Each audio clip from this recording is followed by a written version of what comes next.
Hey, what's up, Lightbolt Joe here. Today we are going to discuss the brand new 2020 psychological thriller film You Should Have Left, starring Amanda Seyfried, Kevin Bacon. This is a Blumhouse production film. I love Blumhouse. Jason does put out some not great stuff, but then other stuff like The Purge is incredible. Incredible. Happy Death Day is Blumhouse. Incredible. So, I don't know, it's hit or miss right now. Blumhouse used to just put banger after banger out, but I don't know what's happening. This was a terrible movie. I mean, you have Kevin Bacon and Amanda Seyfried, both critically acclaimed celebrity personnel that they are, playing a husband and wife duo with a 6-year-old daughter. It was just not a well executed movie, and it's unfortunate because you have extremely talented individuals. So this movie has Kevin Bacon as an banker, ex-financer who was acquitted on charges of his wife's death because she drowned in a bathtub after she took a lot of pills and drank a lot of wine. So it was assumed that he murdered her, but he didn't. Like, he was acquitted for it.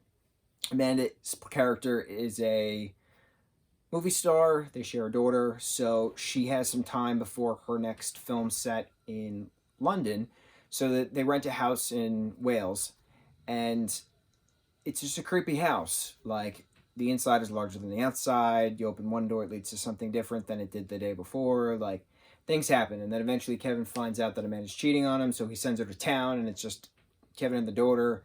And then the daughter gets lost, but in the meantime, while they're there for a couple of days, like, everyone's having terrible nightmares, and, Kevin's character has to write in a journal, in a meditative state, because he needs to try to, like, figure himself out, like, because of all the negative stuff that he went through with the trial. But there's an old wives' tale that the townspeople are saying that the house, was built by the devil, or, like, the devil built a tower, and then, like, the church tore it down, and no one knows who really owns the house anymore, aside from Mr. Settler. But, Kevin faces Mr. Settler at one point in a basement, which isn't a basement, and it turns out Mr. Settler is Kevin. So it's like seeing yourself, seeing your own shadow. You can't escape yourself. You can't escape your past. But, like, why did they go to Wales to escape your past when he then confessed to letting his wife drown because he saw her drowning, but he didn't actually, like, pull her up? But, like, make up your mind. Like, at first you're thinking it's a ghost story, right? Then you're thinking it's a home invasion story. Then all of a sudden you throw in the devil stuff, and then you're like, okay, so it's, a satanic house. And then all of a sudden it's Kevin Bacon facing Kevin Bacon, and you're like, so it's facing yourself stuff. It's inner turmoil stuff. I was like, make up your mind. Like, if you're going to show this character have a psychotic break, let him have a psychotic break. Just let it be a psychotic break. Why are you giving me 4 different options of how the movie ended? That's not how you tell a story.